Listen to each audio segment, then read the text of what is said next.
I would like the ship to go. Now. Hello, everyone, and welcome to Discussing Trek. I'm your host, Clarence. Today, we are here to discuss Starfleet Academy, Season 1, Episode 5, Series Acclimation Mill. And I've got 3 questions for you guys, and I'm posing them right now. Listen up. Was the B plot with Captain Ake and Commander Kelrick the worst B plot ever? I want to know thoughts.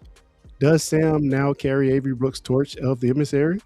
And also, and finally, does this episode bring closure to the story of Benjamin Sisko? We'll talk it out in this episode. Thank you for joining, and like always, I'm joined by my fellow co-host / Trekkie, Larry Irby. How you doing, man? Hanging in there. Good to have you back, man.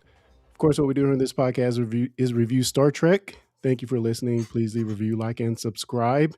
And of course, we're here to discuss Starfleet Academy Season 1, Episode 5, Series Acclimation Mill, written by Kirsten Beyer and Tawny Newsome. Directed by Larry Ting. As a cadet sets out to solve an ancient Starfleet mystery, she embarks on a journey of self-discovery and learns the value of forging her own path. Meanwhile, Nahla agrees to help a fellow chancellor with an elaborate alien ritual. I call him Commander. Is Chancellor Kelrick? Anyway, let's get into it, man. What are your high-level thoughts of Series Acclimation Mill, man? I have said that this was my favorite episode of the season and my least favorite, all at the same time. That is interesting. How so? Or do we want to just get into that later? Two things can be true at once. Okay.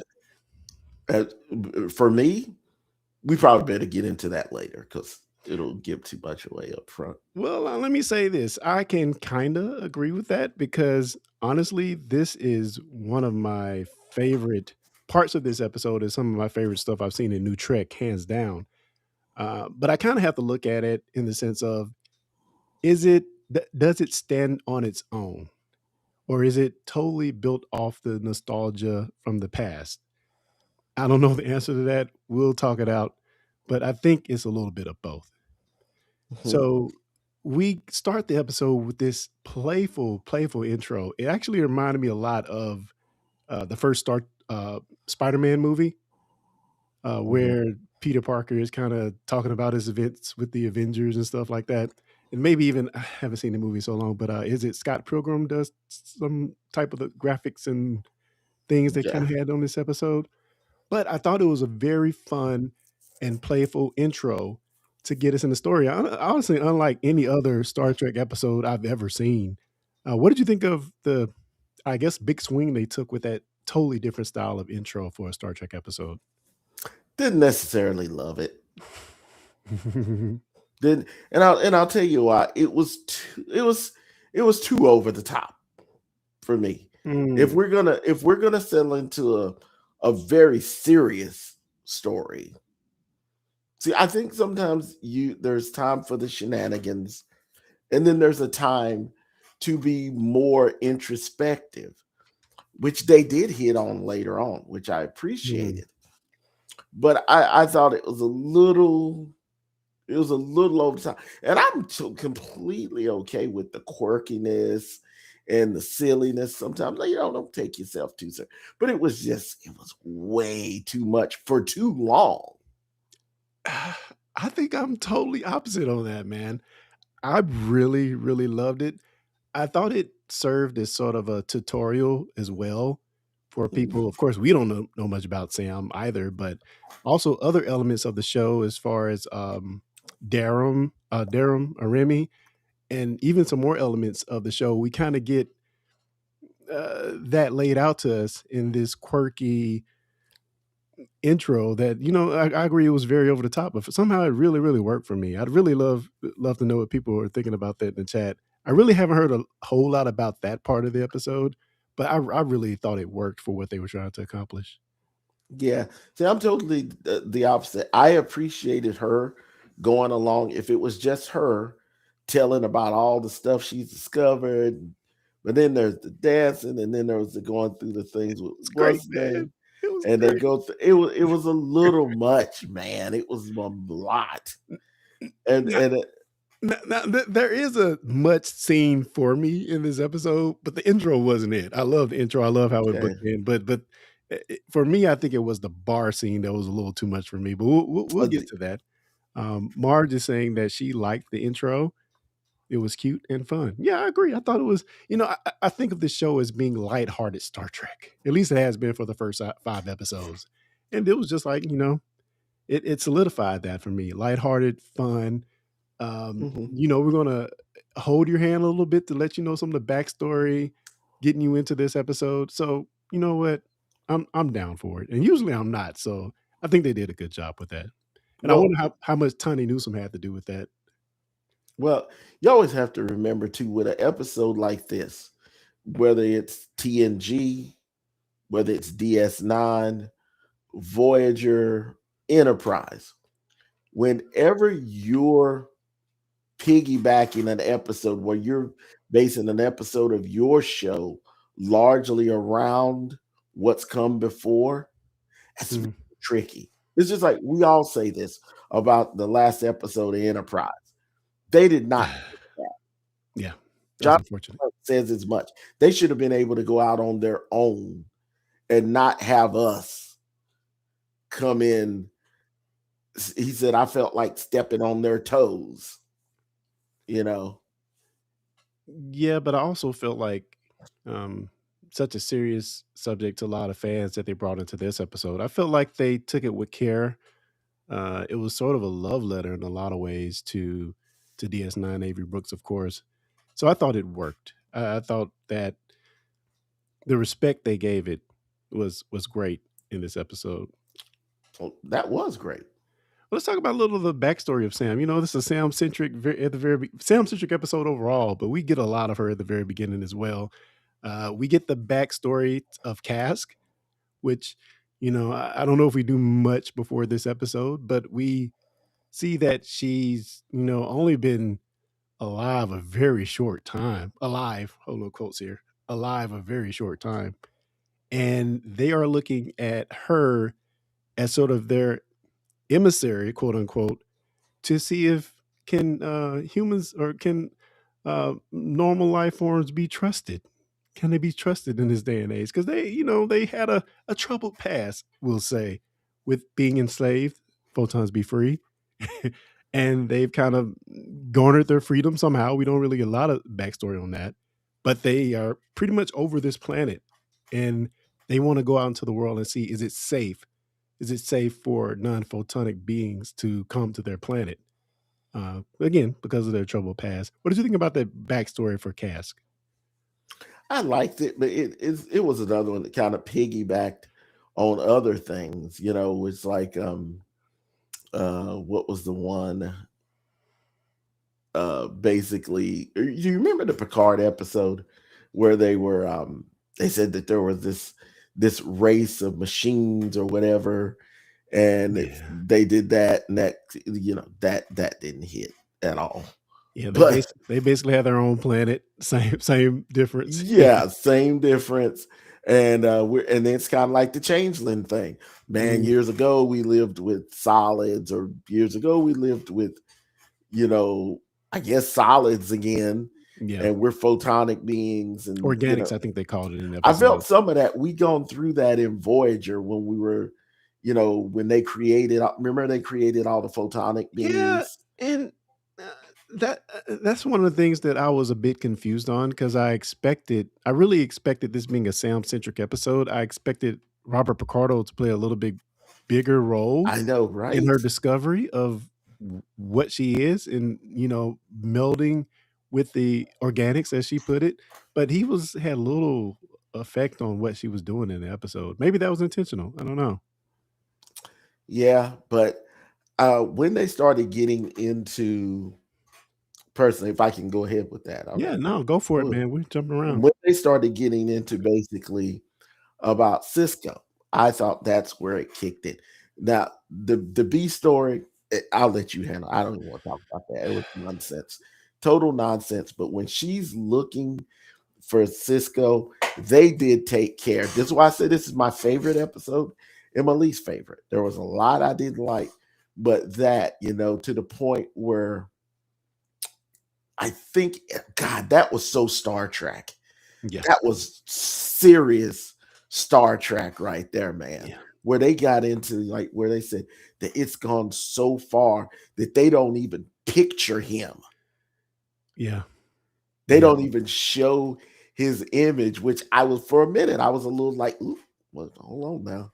Yeah. Let's not go too far here. But I do get it. And what they were saying, they don't even show him. It's interesting.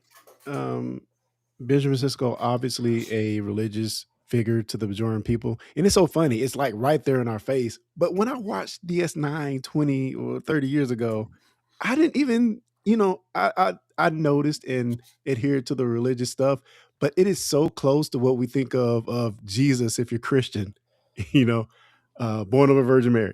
We're going all that line. Died and going to come back again, possibly come back again one day.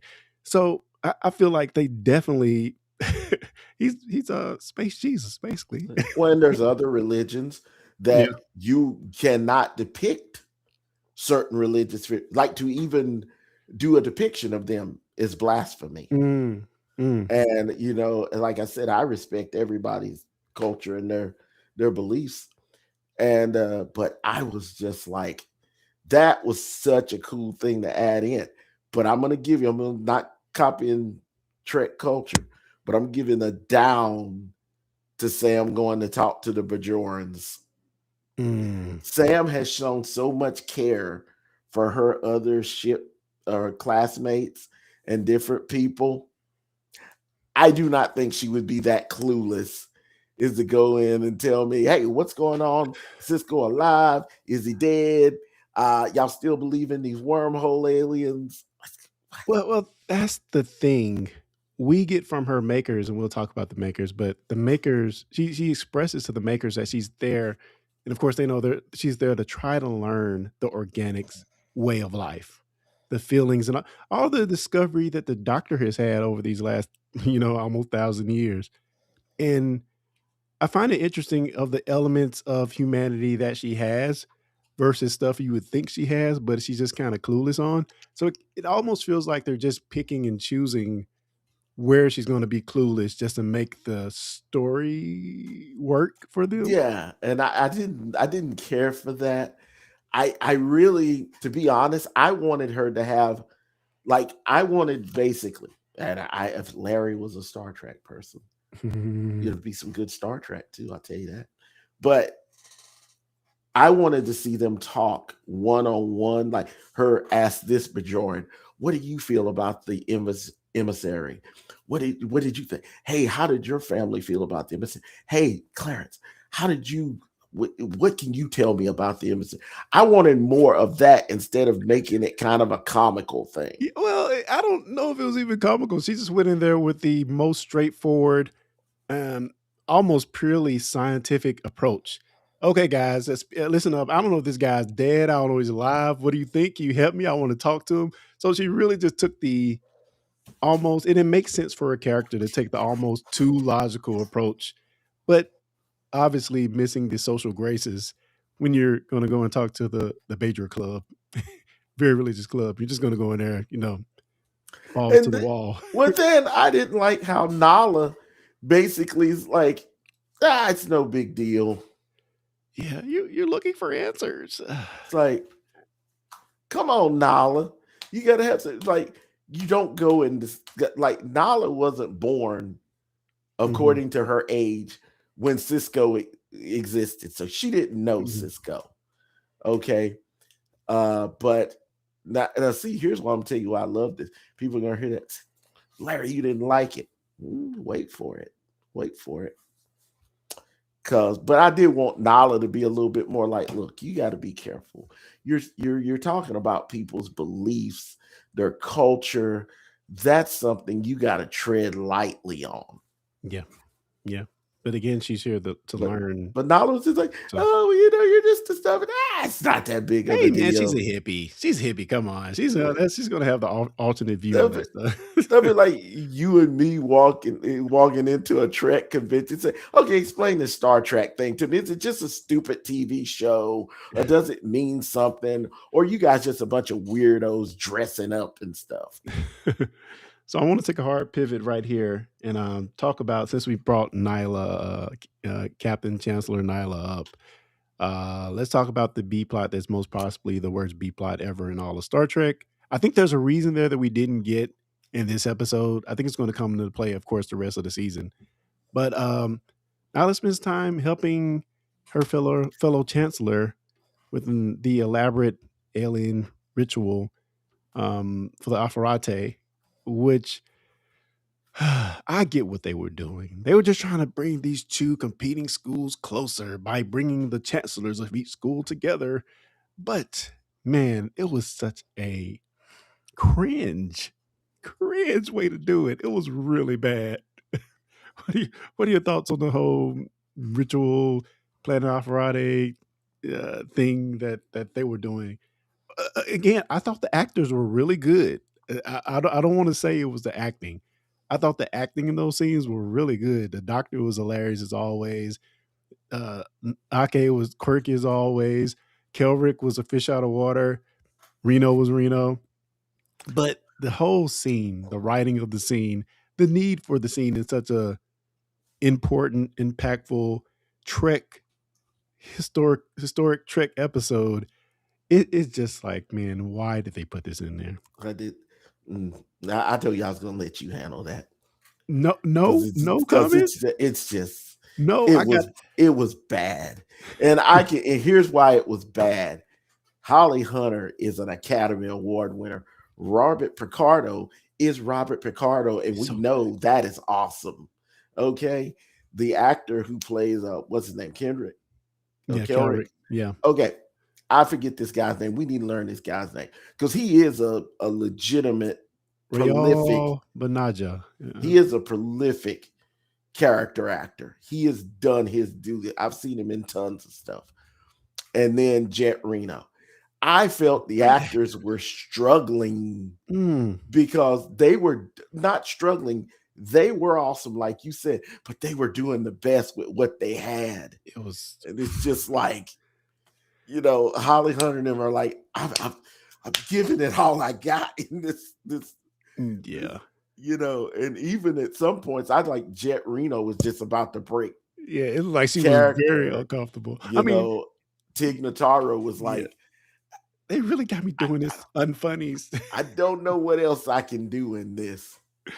Which was kind of the point of the whole dinner. That was a character. And I knew it was going to be something silly. And I said, God, we really don't need something silly in this. Like that whole B plot was just unnecessary. A conflated bonding moment is what I would call it. Just really didn't work. And Marge said it seems they were doing a lot of improvising. Maybe so. Probably because they were like, what the? Like I said, I'm not mad. I'm not mad at the performances. It's just like, no, not the perform, but when the actor can only do so much with what you give them. Yeah. And we're talking about 4 actors who are all, they've done their thing. They're not rookies or green. And I think they were probably like, okay, let's just ham it up because this is all we got. So let's just. And ham they did. Yep. Let's get back to the juicy bits. Let's get back to Sam and the Benjamin Sisko Museum virtual exhibit, which I thought was really cool. Did your nostalgia senses start to tingle a little bit when you saw that come on screen, man? I wanted her to actually, because they're in separate, and we have transporters. They introduced them. We can just, you know what? And Sam's a hologram. She could probably just transport herself there. Yeah, and of course we just read the autobiography of Benjamin Sisko's book, and they talk about it in that book how they just use the transporters to go to the other side of the world all the time. So yeah, she could have went to New Orleans. Yeah. Now I know there might have been a budget constraint, but I mean, how hard would to go there? I will say they did pay I think they did good with respects to New Orleans because I wanted to say I saw a picture of Hurricane Katrina, like the space weather view. I saw a I'm sure picture of you the did, Superdome. It had a lot of cool stuff in there from New Orleans. which is Um, bizarre because by the time Deep Space Nine went off the air, Hurricane Katrina hadn't happened yet. yeah, yeah, that's true. So, That's true. but so that would be something to add in, which would be a really sweet thing to do to acknowledge that. But yeah, when we get into the nostalgia of the museum, we see the typewriter from Benny Russell, Far Beyond the Stars. We see baseball and glove. We see an orb. We see Cisco's suit. We have his lineage on the wall. There was so many nuggets. We had a problem with that. Yeah, yeah, yeah. I know what you're gonna say. What was the Everybody's problem with the lineage? where the baby at?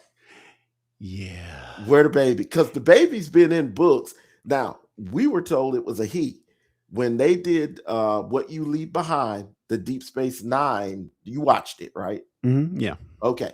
And they said that Cassidy gave birth to a son because he and Jake have a scene where they're talking, right? And so she had a son. Now, they brought that baby. They talk about the baby in the books. It's a girl. So, that's soft canon, neither here nor there. But where was the kid? No mention, yeah. You have to know that was intentional. You do. Why it was course it intentional? was. I don't know. I don't know why it was intentional, Because but it's not like we're bringing Deep Space Nine back or yeah, anything. why would they? Unless they want to. Why would you leave the daughter? Because she's obviously passed on. Yes, of course. And you see Jake, he talks about his kids and his, we talk about other elements. We talk about the house and we even mentioned Cassidy in this episode, but we don't have wind of their child. Interesting. That's very weird. I would love to know their behind the scenes because they can't say, well, they did that. We didn't want to touch it. No, you're touching everything, man. Deep Space Nine's not coming back. They're not going to make a Deep Space Nine movie. Yeah, which I'll take a quick detour right here to say on the Seven Rule podcast, which is hosted by Ciroc Lofton, he had on his latest episode. They did a little short part at the very beginning with Sarek and Tawny talking about this episode, and to know how much love Tawny fought for this episode, man. She fought for it.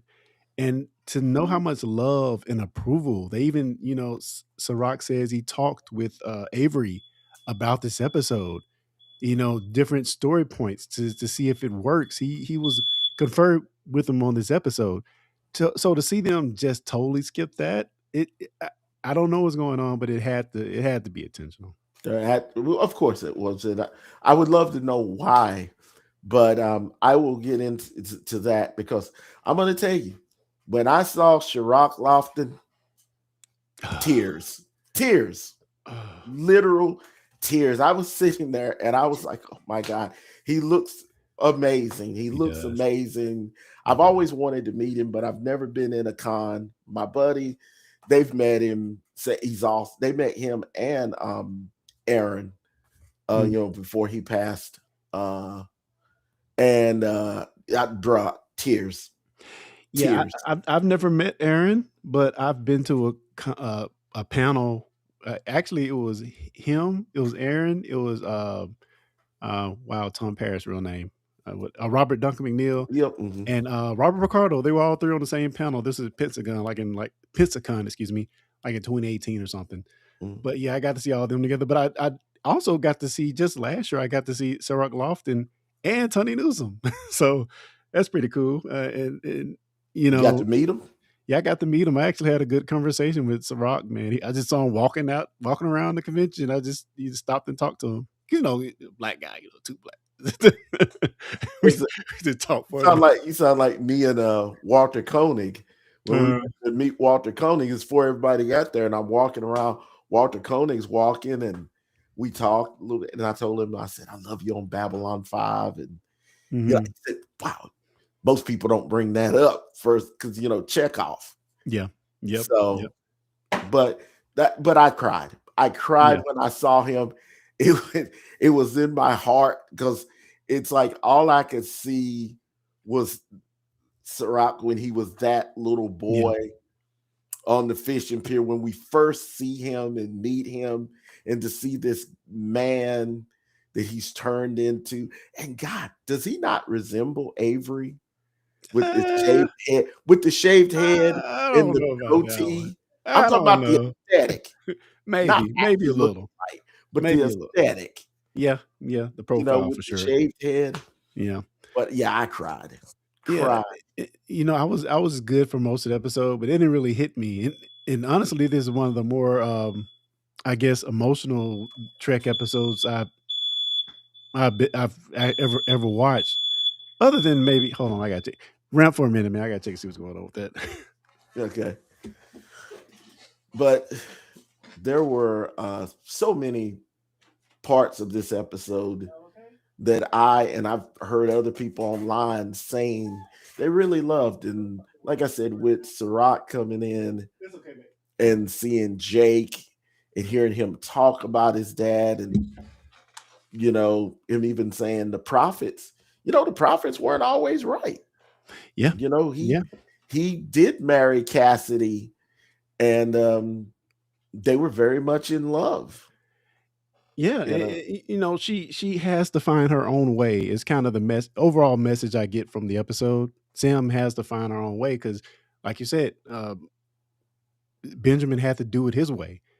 And I think I thought it was beautiful how they played it up where, oh, Sam, the makers are making her do this and do that, and um, pursue this discovery as emissary the way they want her to do it.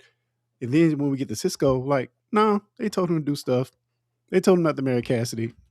He just did it the way he wanted to do it anyway. So I thought that was a good other side of what she was looking to get into for sure.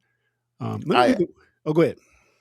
I did feel the whole thing with Sam. This is where it got, because I love the actress that plays Sam so much. I really, truly do. When we get into the fact of all the weight that's on her, because she's a sentient being. A lot of people forget she's a hologram, but the weight of having your people's expectation on you, that hit me. Like that could have been a lost line to me or a throwaway thing, with what we talked about, the silliness before. But when she's watching Jake, this hologram of Jake, and then at the end when her and Sirach and her, what is her name, the young lady? Carrie I think it's Carrie Brooks. Carrie Brooks. Carrie and Sirach. Carice Brooks. I'm sorry. Carice. It was almost like they knew each other. Yeah. For like that scene was so sweet. And again, cried again. My wife was like, wow, this one really got you. Yeah. That was, because it was so tender. And when he's like, so I don't know. She's like, if I close it, will you disappear? I don't know. I thought you knew how this was going. That was so genuine, man. And it was so, oh man. Yeah. Say you are enough. You are enough. And when he said those words, I was like, man, that's deep. And to give her this art, they could have gave this to somebody else, but to give it to Sam, I think was on purpose also. Yeah. Fun fact, this material that Jake's outfit is made out of, it's his own material he brought back from Africa, a trip to Africa. Wow. He had a big hand in this episode, surprisingly good big hand. I would definitely suggest you go and watch the 7th Rules. I think I saw some of it. Yeah. I haven't finished it, but he and Tani was on there, and the other guy who's been doing it for years with them will do it with him and Aaron back in the day. Yep. But I was so moved, so incredibly moved by that scene. I mean, this is why I can overlook all the other stuff. the silliness of the bar, the other things I can overlook because the moments that were great in this episode punched you right in the face. Yeah. It was so good. Well, let's get into some of those other elements real quick. We'll circle back. I liked how we kind of got a different side of your program being messed with because Caleb is trying to. Oh man, one of my favorite moments in the episode. Let me back up a little bit. The moment when they bring the food out from Cisco's kitchen, or Yes. the replicated version of it, which is Right. funny because they hated replicators according to the book. But anyway, um, them chowing down on the Cisco kitchen food, I thought was amazing. That was good. I love Jaden's thing. Jaden not to be an episode because he had his big Yeah. episode. It's still a lot about him. And I love the fact he's standing there and he and what's the kid's name? Tyler. Uh-huh. And they're just talking. And then we look and we see what's his name? He's like, oh, I don't like this. I don't like this. I said it's a little Yeah. Yeah, they definitely got something going or something going on there. As well as in the club, we get to see it and again. he's just that Yeah. dude, he's just into Jaden. And Jaden's into him too, Yeah. I think. Like you're talking to the enemy. Don't talk to the enemy. That's the war cause. Leave them alone, dadgummit. Let me pick up a few comments real quick. I want to pick up Win Grace's comment saying we're talking about the child. Yes, my headcanon is that it was kept off record and Ben came back and lived a quiet life with his family out of public eye. I also am going to headcanon the second Tawny character was his daughter. That's interesting. We did have a Tawny character at the very beginning. They don't really show the character's face, but you could tell there was Tawny Newsome before we got to Isla. Really? Yeah, I if you didn't go know. back, it's definitely Tawny. But then, Do you have a picture of it? yeah, let me go back. But Okay, because I want to see yeah, that. that was pretty cool for sure. Um, and let's get into some of the. I'll say, well, let's talk about the club scene and all that. I was Do we talking have about. to? I already went over the good part I, with I, I Jaden. I was talking about Sam. I was talking about Sam and Caleb messing around our program, just like the doctor got his program always patched and messed Oh with by yeah, Balana and everybody else, getting the doctor to do this and that. So he tries to program her in the ability to taste food, which I thought was really cool. that was And they get to the club and let me get a little drinky drinksy. programmer to be drunk. Yeah. Was it wow? Was it kind of off for Star Trek? Yes, but that was the whole point. This is It a not tween, not teenage unprecedented young though. adult show. So there you Not have it. unprecedented for Star Trek. Because remember when they were having the thing and 7 of 9 got blitzed. He says, "Well, I guess we know that Borg can't hold their alcohol." Yeah. It's like Yep. you Yep. just had one glass of champagne. Yeah. Yeah. Some good stuff, man. Let me see if I can find this scene because it was really she was kind of just in the shadows when she was talking. Oh, while you're looking for that, let me also say, I love we finally got the lovebirds out there to kiss, get a little smoochy Oh, yeah, about smooch. darn time. Oh, yeah, and you talking about her social miscues. Sam went directly to both of them. "Why are y'all looking at each other? Y'all why don't you just have sex?" I'm like, it's obvious that she has very a That was bunch of very social. funny. It Okay, was, that was a it was. funny portion when she's looking at Caleb before the bar scene up there, and she says, "Yeah," and then it's and then increased blood flow. And I Yes. was like, that's funny. Oh, you know what? Oh, no, I think Grace is talking about a totally different person than I thought.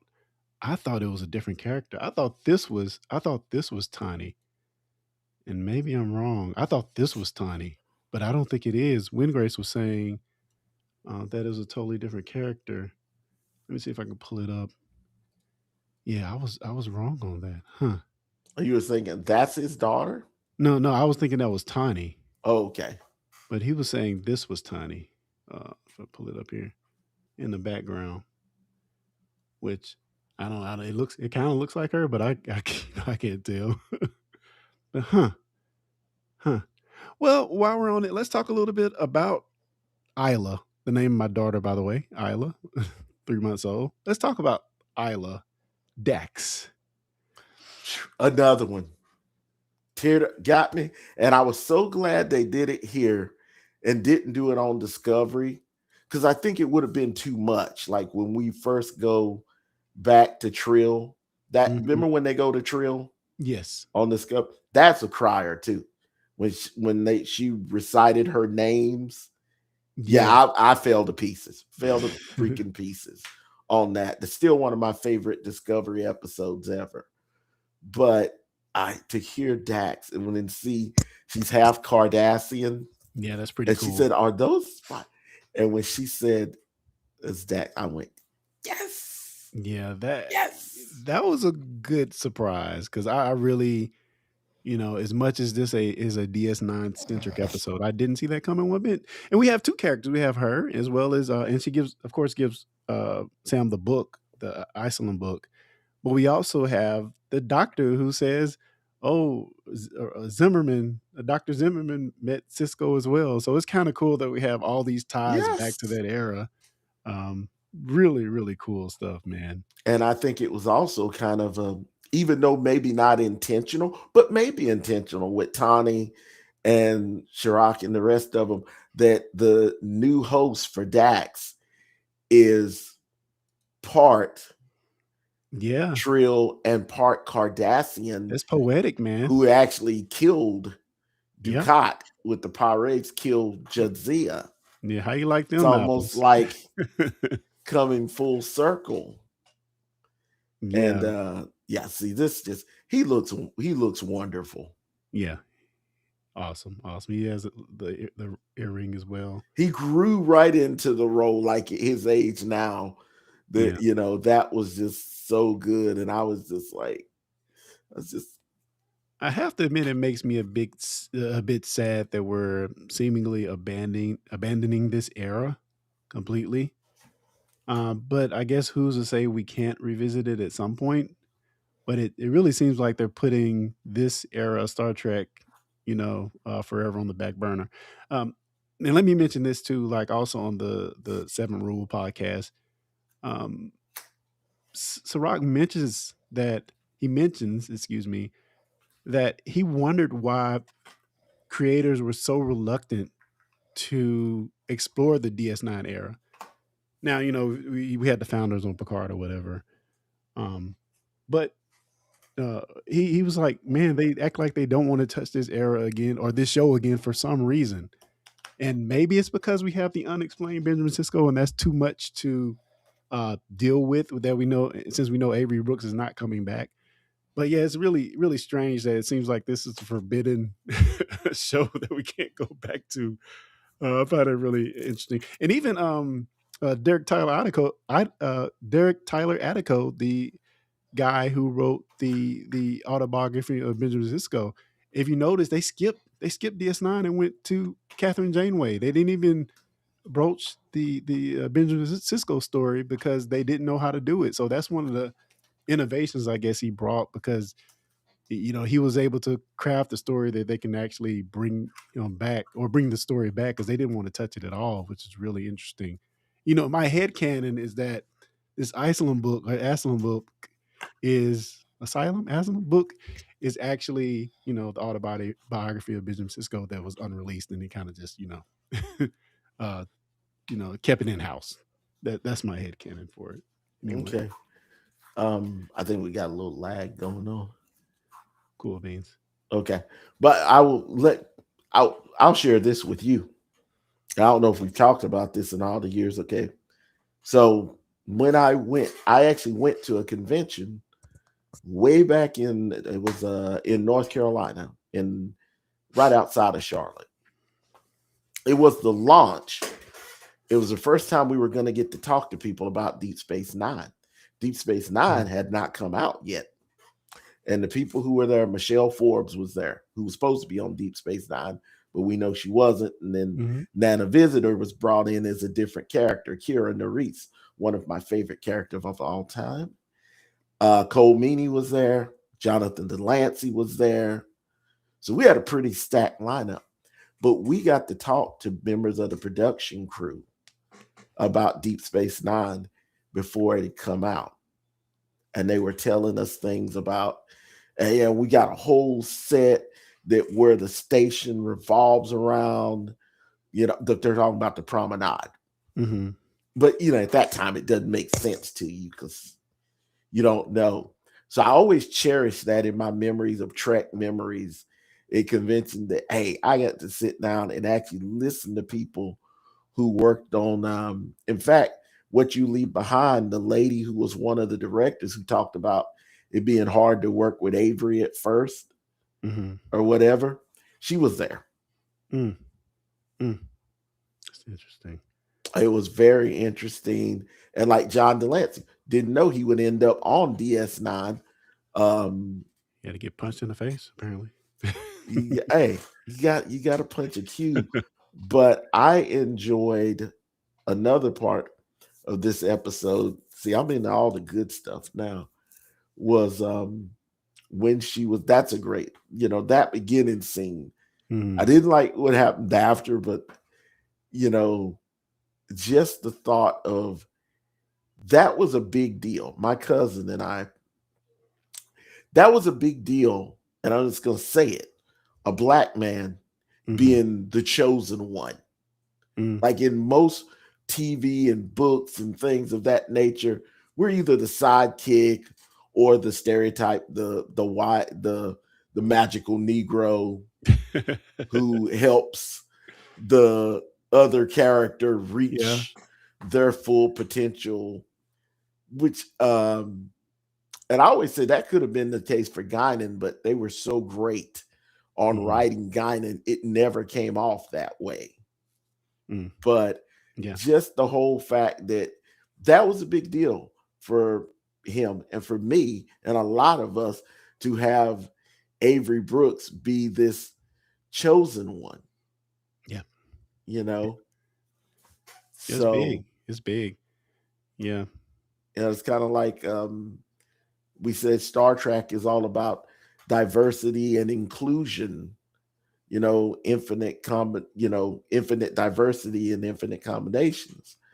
But it's just like with Geordi. Do you remember when Geordi was captured that time by or he went missing when him and the Romulan were on the plane? And there's a phenomenal scene that probably a lot of people overlook, but I didn't. When Riker goes into the bar and they says, well, what's your friend look like? And he says he's human. Nice. Doesn't say he's black. Doesn't say he's this or that. He's human. It's like he's human. Indeed. Yeah, this whole concept of passing the torch.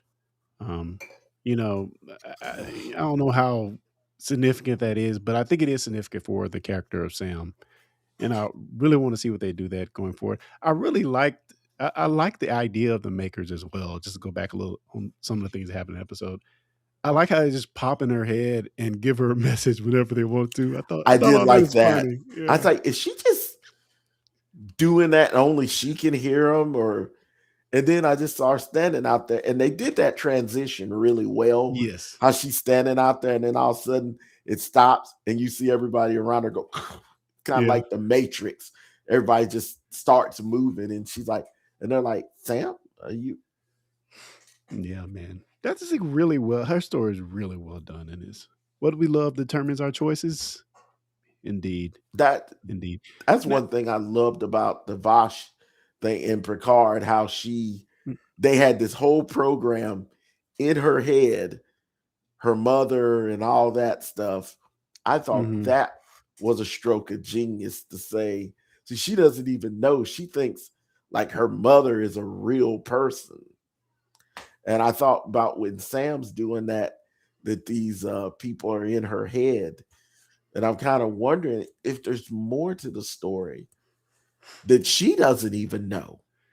Yeah, it's definitely something they can explore in the future. It's just like they're opening up the floodgates on how they can go back and tell that story in some future episode. So they've shot or they're shooting season 2 right now. So Yeah. Hopefully, they eventually get back to it because it seems like a rich story they can pull from for sure. Look at the girl over there in the right corner down there. Defiant. Still, what that's in Star Trek Online. That is one of my favorite ships to play, man, because it's a lot more like, instead of the beams and everything, you've got the phaser cannons. Mhm. Sweet. Mighty little ship, man. I'll pick up a few more comments before we move on. Andy is saying that I think if people start forming more solid emotional connections to the characters, the show will go the distance. Yeah, I'm really starting to gravitate to these characters the more we see them. It is not seeing them do anything elaborate or particularly Star Trekky. I think I like them just lounging around eating Cisco's food. I think they're very they're drawing me to them a lot in just their normal everyday interactions. And I've only grown to love who I thought was going to be the principal character, but started off as a bit of an a-hole. In Caleb, I think Caleb has been fantastic. I've grown to like him more and more as the show has progressed, for sure. I Um, I was gonna say, like when we first meet Daron, right? And he seemed like a jerk, but now he's grown on me a lot. Like they yeah, didn't just he's make good, him a foil for Caleb.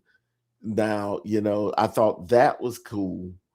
and he But vomits glitter, so yeah, and I enjoyed that. Of course, I love Jaden. That now the only one we really got to get her own story now is Genesis. yep, yep. We need to get, because why is she so driven, and what's her father like? And I, I'm wondering, is her father going to be somebody very, very important that we've seen already? But who could that only be? That could only be Vance, right? I mean, well, I thought about Vance. I thought that too.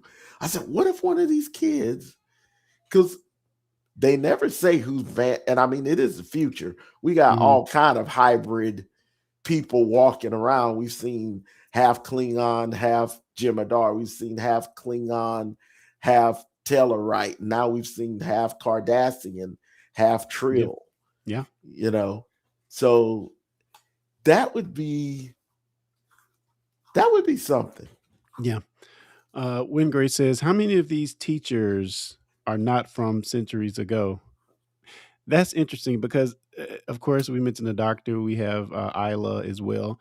I feel like the doctor kind of, I don't, I, I'm trying to frame how he's been treating Sam because it seems like he gave her another kind of rude comment in this episode about just buck it up and No, keep living. you know what? I love that with that too. And you know why? I felt he wanted to open up to Sam, but I think he is still the memory of remembering his family, his first Mm, family from Voyager. mm, He will open up to her about that eventually. But I think he was this close. And Robert Picardo, we've already said how awesome he is, but I'm going to say it again. He's awesome because the way he played that scene, well, you have to suck it up and keep living. Like he wanted to yeah, tell her what the loss he had suffered by losing the crew, his family from Voyager. yeah, yeah. But I it felt the was too pain. soon. It was Yeah, too soon. I yeah, felt it. yeah. It was pretty deep. It definitely was pretty deep. Uh, Wingray says Jet and Ake as well. Kind of live a long time or out of time characters. It's a very interesting dynamic of kind of professors or instructors they have here at Starfleet Academy for sure. So I want to go back and just ask about Tony Newsom one quick time before we kind of wrap this up. Tony Newsom was pretty adamant and even frothing at the mouth to make this episode a proper homage to Deep Space Nine. Did she accomplish her goal? Is a question I have Yes, for you, sir. even in spite of the stuff I did not like, she absolutely, because if I cried twice in the episode, and I'm not somebody who just boo-hoos over stuff, but this stuff is, of course, dear to my heart. I remember watching the last episode of DS9 in my little apartment when I Mhm. first moved to the beach down here. and I was like lived like a couple 100 yards from the beach. And I remember sitting in that little apartment. I'd only been here for like a couple years, and I had to watch that last episode, and I was crushed. Mm, mm. Yeah, I think this is about a good homage that we can get for a show that's came out in 1993. you Like I know, said, I was there at that con, and because here's what I talk about: the negativity that surrounds Star Trek. And I just, if you don't mind, talk oh, about that a little bit. The negativity that surrounds Star Trek today. You have to remember, I've lived through all other than the TOS, which came out before I was born and ended the year after I was born. I've seen it all when it comes to when Deep Next Gen was announced. People are like, this isn't Star Trek. This isn't my Star Trek, and I won't like it. And then gradually, I was ready. I didn't care. I was ready. And we got it. And then gradually now, look how much beloved Next Gen is. Go back to when they said they're going to do Deep Space Nine. Oh, you should have seen the fan magazines then. People like, oh, it's a space station. It doesn't go anywhere. It's like, dude, they can get a ship and go places. Yeah. That's not Star Trek and this and that. And I don't like it. Same thing with Voyager. Oh, it's just lost in space with Star Trek. Well, And substitute, which it was more. It was nothing like Lost in Space. Yeah, one of my favorite, probably my favorite series, if I'm being honest. Voyager. Well, and see, then I have a friend. Voyager's his least favorite series. Enterprise is his favorite series, which is probably one of my least favorite series. But here's the thing: I love them all. Yeah, to different degrees. I love Discovery. I love Picard. I love Lower Decks and Prodigy. And I love Starfleet Academy so far of what I've seen, the little sample size I've had. With people just open your mind a little bit. Yeah, there's going to be stuff you didn't like, just like every other show, Clarence. Next Gen had bad episodes. Oh, for sure. So did DS9, so did Voyager, and so did Enterprise. It's almost like now we look back at something we love and we try to rewrite, make it pristine. Yeah. Like every episode of Next Gen was the greatest thing of all time. And it wasn't. They had their flaws too. Yeah, it's interesting. And just to pivot a little bit, it's interesting that, kind of going back to when Grace mentioned these characters out of time, it's interesting that we have all these characters that are really, really old or older than the expected human lifespan, I guess. In this particular episode, Dax estimated 1,200 years or something thereabouts old at this time. Yeah, because wasn't Dax born like around now? Yeah. Like in the 2030s by our calendar. And still going. I mean, ever how symbiotes are born. I don't even know if they've shown how symbiotes are actually born. I mean, do we know they can live ever? Because didn't wait a minute. we see we how saw are symbiotes born? We saw a symbiote die in of course other episodes, but we saw one die in the Discovery episode, Janal. Didn't we see the symbiote that Culber had die in that episode? If I'm remembering, I might be off there. But yeah, we definitely know they live a long time, but do they live forever? I mean, does the symbiote live on? I guess is the question I'm asking here. Well, I mean, you got omnipotent beings like the Q and of course you got the Elvorians, the guidance people, and then you got the Lanthanite. I really think they should have just used the Elvorians. Yeah, because I think it's really weird. But then again, it open mind. There are millions of species out there. I guess you could have some humanoid species that live as long as the Elvorians If I'm saying that wrong. Elvorians. Elorians. Elorians. Is it Elorians? I think it's Elorians. Elorians. Correct sure us in the it's not chat. from another story? Win Grace will know. Win Grace will tell us. Yeah, but go ahead. No, I said no. I agree with you. That's really interesting that we have all these characters that live an extremely long time. Also very Trekky in a lot of ways. So I'm not mad at that one bit.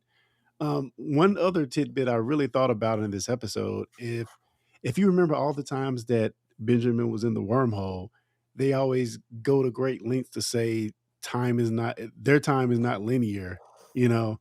So if you think about it, the moment he's in the wormhole, he's here in the future at the same time because time doesn't exist in the wormhole for them. So it's very interesting and can blow your brain really if you really start to kind of think about how the lack of time existing for the prophets in the wormhole. Really, really mind bending stuff there. Can I say something about this? Yeah. The picture you just put up here. Isn't this show, the design on this show, beautiful? Oh, yeah. Like, isn't that breathtaking? Yeah. Just that shot. I mean, this show was so well put together. Like I said, there were things I didn't like, but overall, the things that I did like, I didn't like, I loved. So to me, that outweighs it. So it's still, to me, a great episode. Yeah, and just to wrap here, we get the words from Avery Brooks at the very end, which was not from a Star Trek episode. It was actually taken from a jazz CD, as I've learned, which is really cool. And we get the thanks Avery and the DS9 theme song, the DS9 theme song at the very end of the episode. So yeah, I think this definitely was a great love letter to fans of DS9, and I'm really happy they got to make it. You know, I was watching an old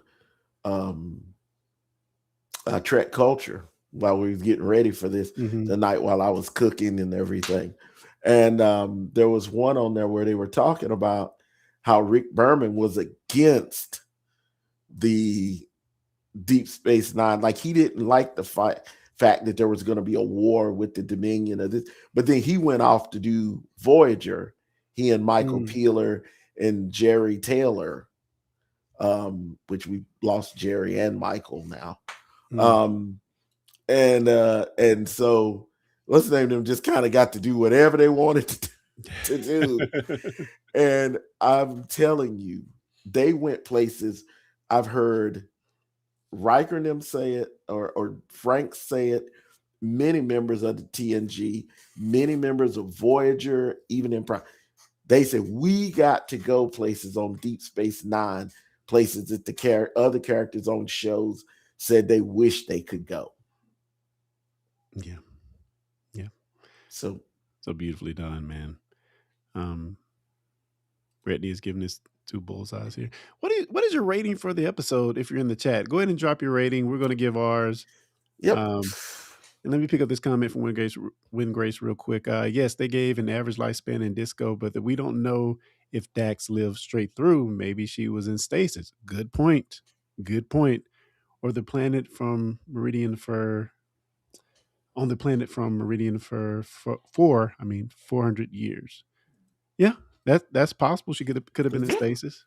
Good. Yeah, because we do know they did put Dax in stasis after Jadzia passed, so they could get good thought, Wayne Grace.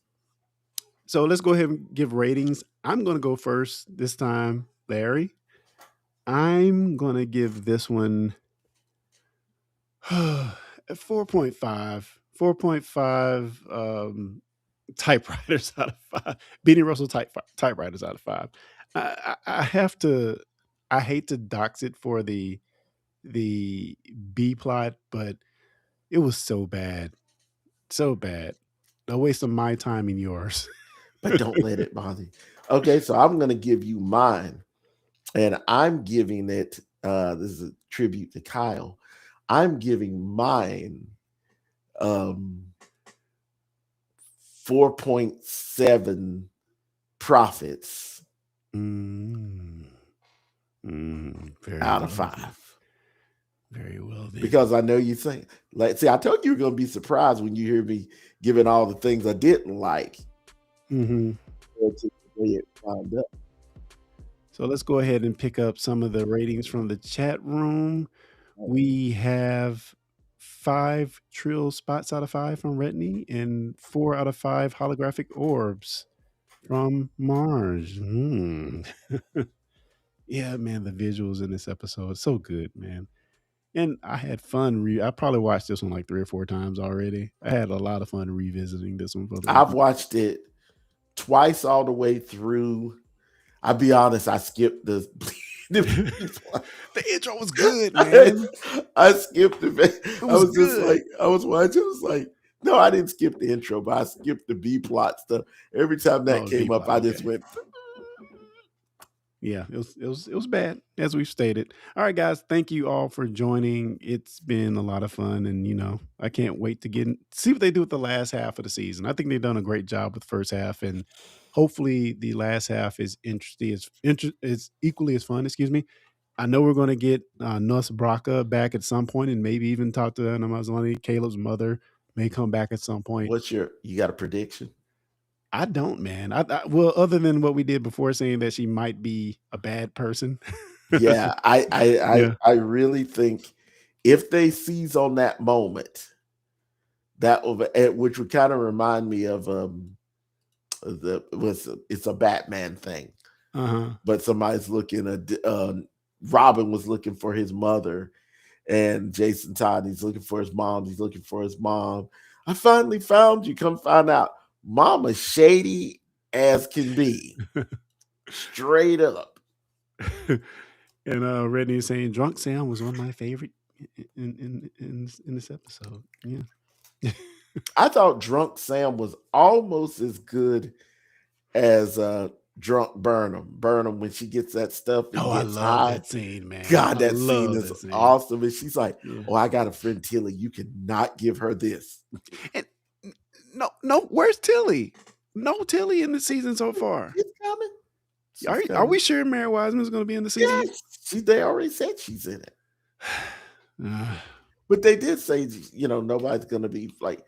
I think I'm shocked that we're seeing Tig Notaro as Jet. I'm so glad as much as we are. Yeah. That's been a welcome surprise. I mean, even at the point where they're doing a little turf war thing with the War College and the Academy, and they had a little laser light, and she came and picked it up and kept walking. I thought that was hilarious. I do have one prediction. I predict that the Academy and the War College are going to have to work together. Oh, yeah. In this very bad B plot, we see that Nahla and Kelrick bridge the gap. So we're definitely going to see them work together. I've seen some screenshots from the next episode. I think it might even be in the very next episode. We're going to see them working together. So, okay. And I know we're wrapping, but I actually love the War College characters too. I think they're great. I do too. I love the fact, because I keep saying to myself, the one who's the Romulan. Yes. I really like that actress. Yeah. I really think she brings the mean girl in, but I think they're going to have one of these times where she's going to open up or bond with one of the people. And I've always thought it would be Sam. Yeah, because it'd be the most unlikely person, but then again, maybe it could be Genesis. Who knows? All right, guys, with that, we're going to wrap. Thanks to each and every one of you guys for joining. We really, really appreciate it. As always, support the show by subscribing, telling a friend, and all that other good stuff. If you have feedback that you didn't put in the chat, you can definitely hit us up at Discussing Trek on any of our social medias, and feedback at discussingtrek.com via email. Thank you for joining, guys. We'll talk to you next time, and see you later. Bye. You've been listening to the Discussing Network. Find out more at discussingnetwork.com. Can I say that, like, shut up, Wesley? I can just go, shut up, Clarence? My God, what have I done?